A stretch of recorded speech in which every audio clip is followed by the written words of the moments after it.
তিলোত্তমা কাণ্ডের আবহে রাজ্যপালকে তলব কেন্দ্রীয় স্বরাষ্ট্রমন্ত্রী অমিত শাহ। দিলীপ সুকান্তর সঙ্গে দেখা করার পরে তড়িঘড়ি দিল্লিতে রাজ্যপাল সিভি আনন্দ বোস। আজকে সকালবেলা 11:30টায় কেন্দ্রীয় স্বরাষ্ট্রমন্ত্রী অমিত শাহর সঙ্গে দেখা করবেন রাজ্যপাল সিভি আনন্দ বোস। কোন বিষয়গুলো নিয়ে আলোচনা করবেন সেই বিষয়টি আমরা জানার চেষ্টা করব আমাদের প্রতিনিধি জ্যোতির্ময় কর্মকারের কাছ থেকে। মাসকট স্পিন কন্ট্রোল ল্যাবের পরীক্ষায় এটি প্রমাণিত। কেয়াসেট আলোপেক্স পেন্টা অ্যাক্টিভ নতুন চুল গজাতে সাহায্য করে, চুল পড়া বন্ধ করে। কেয়াসেট আলোপেক্স পেন্টা অ্যাক্টিভ 10 হেয়ার ফল প্রবলেমের একমাত্র সলিউশন।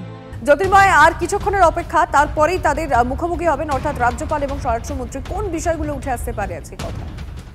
দেখো, আরজি করের ঘটনা নিয়ে ইতিমধ্যেই কলকাতা হাইকোর্টের নির্দেশে সিবিআই তদন্ত চলছে। সুপ্রিম কোর্ট এই যাবতীয় তদন্তের মনিটরিং করছে। কিন্তু আরজি করের ঘটনা নিয়ে যে ধরনের রাজনৈতিক ডেভেলপমেন্ট হচ্ছে, বিশেষত একাধিক ক্ষেত্রে বিক্ষোভ এবং সেই বিক্ষোভকে দমন করার জন্য যেভাবে সরকার পদক্ষেপ করছে বলে বিরোধীদের অভিযোগ, তার প্রেক্ষিতে ইতিমধ্যেই রাজ্যপালের কাছে একাধিক অভিযোগ জমা পড়েছে এবং যে বিষয়টি গুরুত্বপূর্ণ, একাধিক ব্যক্তিকে এক্ষেত্রে গ্রেপ্তার করা হচ্ছে বা তাদেরকে পুলিশ ডেকে পাঠাচ্ছে।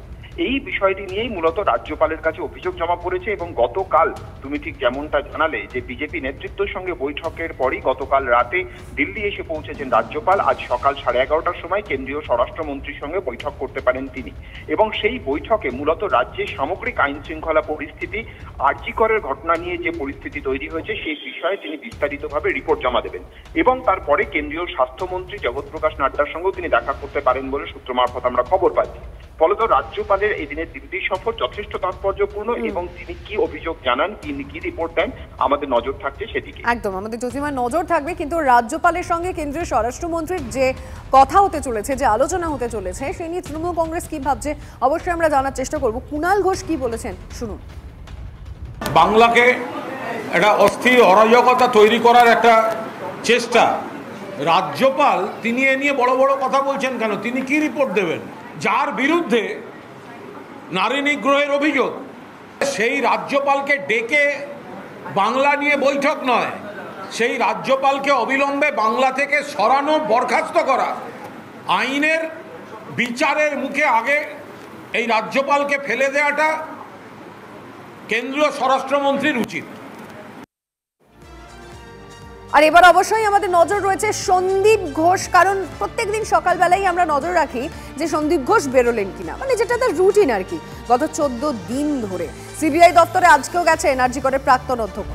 তিলোত্তমা ধর্ষণ খুনে প্রায় 130 ঘন্টার বেনজির জিজ্ঞাসাবাদ সন্দীপকে। আজও কোন বিষয়গুলো জিজ্ঞেস করা হতে পারে? 14 দিন ধরে কি একই বিষয় তার কাছ থেকে জানা হচ্ছে? আসুন একটু আপডেট নিয়ে আমাদের প্রতিনিধি রঞ্জিত ধরের কাছ থেকে। রঞ্জিত, দেখো, 14তম দিনে কিন্তু সিজিও সল্টলেক সিজিও কমপ্লেক্সের সিবিআই দপ্তরে এসে উপস্থিত হলেন আরজি করের প্রাক্তন অধ্যক্ষ সন্দীপ ঘোষ এবং ইতিমধ্যেই তিনি সিবিআই দপ্তরে এসে উপস্থিত হয়েছেন। এর আগেও কিন্তু 13টা দিন তাকে জিজ্ঞাসাবাদ করা হয়েছে, তার পলিগ্রাফ টেস্ট করা হয়েছে। এখনো পর্যন্ত কিন্তু সিবিআই তদন্তকারী আধিকারিক সূত্র মারফত যেটা আমরা খবর পাচ্ছি যে এখনো পর্যন্ত সদুত্তর দেননি তিনি এবং এই জিজ্ঞাসাবাদের কিন্তু সহযোগিতাও তিনি করছেন না, এমনটাই কিন্তু সিবিআই সূত্র মারফত আমরা জানতে পারছি।